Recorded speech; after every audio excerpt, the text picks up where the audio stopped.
Hamas again refuses to free hostages. Here's what U.S. Secretary of State Antony Blinken said yesterday. Hamas has once again refused to release even a limited number of hostages to secure a ceasefire and relief for the people of Gaza. Hamas doesn't want to end the war. Hamas wants to end Israel.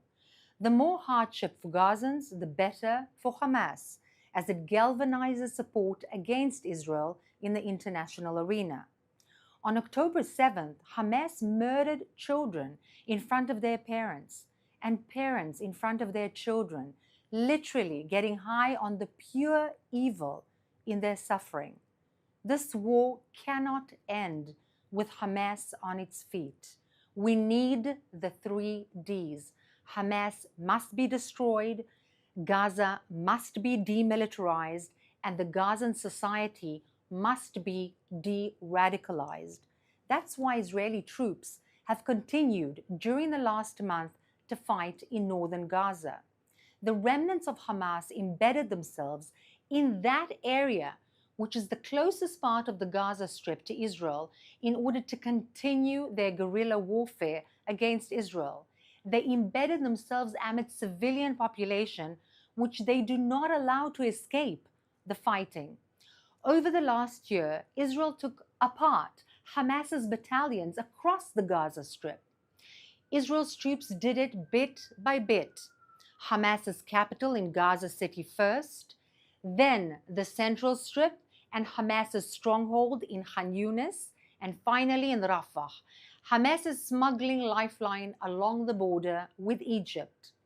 However, there's still a long way to go to destroy the endless infrastructure of death which the Hamas had built underground, the infamous tunnel network.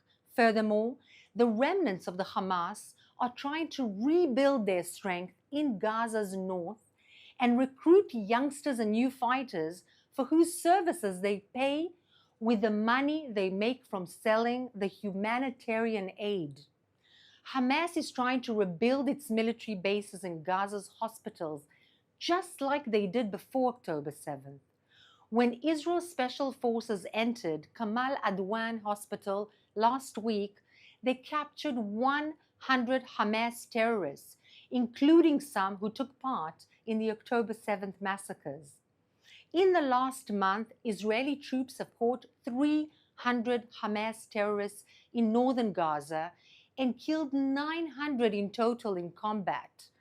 During the fighting with Hamas, Israel coordinated with the medical staff at the Gazan hospitals to have their ambulances evacuate the hospitals for 2 reasons: to make sure that the unrelated Gazan civilians do not get hurt, and also to make sure that these ambulances do not cynically get used to transport terrorists. Meanwhile, Israel delivered literally tons of aid to the area, tens of thousands of them. 372 trucks carrying humanitarian aid, mainly food, entered the northern Gaza Strip since June. 30,000 liters of fuel were brought to Kamal Adwan Hospital, and blood and medical supplies to Al-Adwa Hospital. Auda Hospital, my apologies. In fact, Kamal Adwan Hospital's director asked for help from Israel, and indeed, Israel helped repair the hospital's main generator and oxygen generator, ensuring that patients' oxygen supply will be continued. At the same time, there are again reports that Hamas is preventing civilians from evacuating, and as we had previously discussed, medical staff in northern Gaza are complaining that Hamas is cynically abusing their facilities. Now let's take some questions from our audience watching live on social media. Thank you, Ruth. An official in the Prime Minister's office confirmed that the Prime Minister has offered millions of dollars to Hamas terrorists if they release the hostages. What are your thoughts on this? My thoughts are that this is an absolute tragedy. Why? Because not one Gazan civilian found the courage the strength, the moral clarity to come up and say, here are the hostages, or here they're keeping hostages. Not one. Furthermore, the Israeli government and other factors are offering money, offering free passage, offering many, many things in return for information about the hostages. And this humanitarian act is not being done.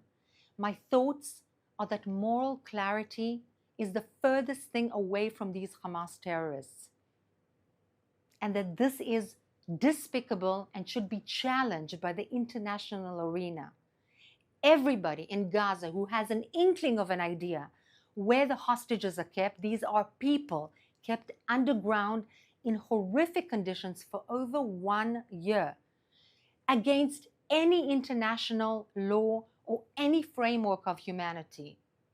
Come out, reach out, and say, there are hostages here, and save them, and save your people. Right now, there is a disagreement between the United States and Israel over the amount of humanitarian aid that is reaching northern Gaza.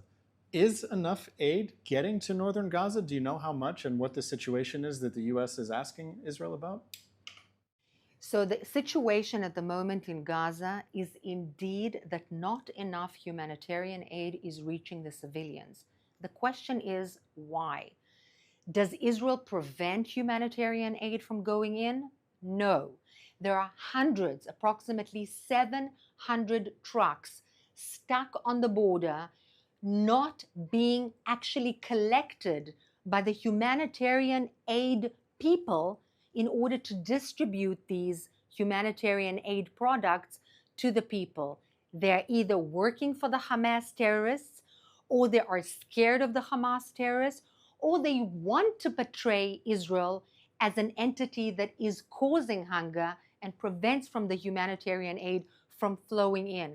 But in fact, the problem is that the Hamas terrorists, or rather the remnants of the Hamas, are using that precise humanitarian aid in order to strengthen themselves, not to help the people. On the contrary, they steal the humanitarian aid, and this is what they sell to get money to recruit more young people. Gazans who will be killed by the IDF because they are recruited to shoot at the IDF. That's the tragedy with the humanitarian aid in Gaza. This is a question from our live stream. Unifi, the UN forces in Lebanon, have claimed that Israel has attacked them. What's going on in there in Lebanon? Unifi has been in place, so-called in order to keep the peace between Israel and the Hezbollah, or rather the Lebanese, the southern part of Lebanon, for the past 18 years. What they're supposed to make sure happens is that the Hezbollah moves up towards the Litani River, and they are disarmed by 2 UN resolutions that have been accepted and passed 18 years ago. Now, Unifi does not do that. Why? Some of them perhaps are not strong enough, don't have enough will, but some of them are actually being threatened and attacked by the Hezbollah. Israel does not shoot nor attack Unifi. It just does not do that. It doesn't serve Israel. This is not something that Israel has an objective to do in any way. On the contrary, there have been reports by some people in Unifi, they don't even want to say their name because they're afraid that the Hezbollah has used their offices, their stands, their equipment in order to use them against Israel. Not only that, but they've been said to have been hurt by the Hezbollah itself rather than by Israel. So, upside down, watch what you are being told. Check, and it's a good thing that you're asking. This is a question from Ariel on our Instagram Live. Has the Israeli government defined what will define the eradication of Hamas in Gaza and the end of the war there? It could last for so long. So first of all, This is a very problematic question because the battalions, the 24 battalions that have existed like an army structure of the Hamas have been destroyed. They've been dismantled.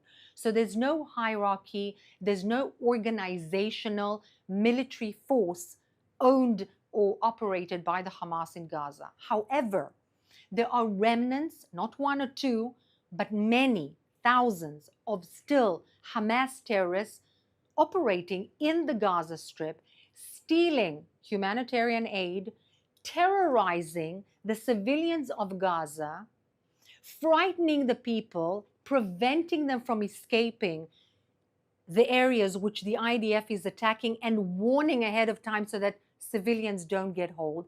And these operatives need to be eradicated, first of all, and also there is a huge infrastructure underground, hundreds of kilometers of tunnels. Their main use, actually their only use, is to wage a war against Israel, kill, murder, carnage, and burn civilians in Israel. And these tunnels need to be destroyed. This is not something that happens in one day. Now, the question is whether there will be some other kind of force, entity from the region, from the international arena, by Israel temporarily, that will take care of other issues pertaining to the daily lives while destroying those, or wait until all of those forces are destroyed. This is a little bit unrealistic because the tunnels and their destruction will take a very long time. So this needs to be still decided. But still, it is impossible for the IDF to move out right now, because the minute they will, civilians in Israel will be killed, will be massacred, will be carnaged. And this is exactly the point why we went in the first place, to prevent that. Our final question today is from our Instagram Live from Michal. Where do you find the way, how do you find the way to be optimistic? I find myself getting pessimistic more and more. Well, thank you, Michal, but unfortunately we don't have the privilege of allowing ourselves to put our hands up and to be pessimistic. First of all, I believe in God. So that gives me a lot of strength every day, all days. But over and above that, I want to tell you on a personal level, I believe in the peoplehood, the Jewish peoplehood. I believe in unity. I also believe in the good, the general good of people around the world. They will see that the terrorists in the region, the radical Islamists like Hamas, like Hezbollah, the proxies of the Islamic Republic of Iran, are not just against Israel and the Jewish people. They're against humanity. They're against the Western values that we all cherish. And this gives me optimism. You know why? Because we are on the right side. Thank you so much for joining me today. And we'll be live again at 3 p.m. tomorrow. Thank you.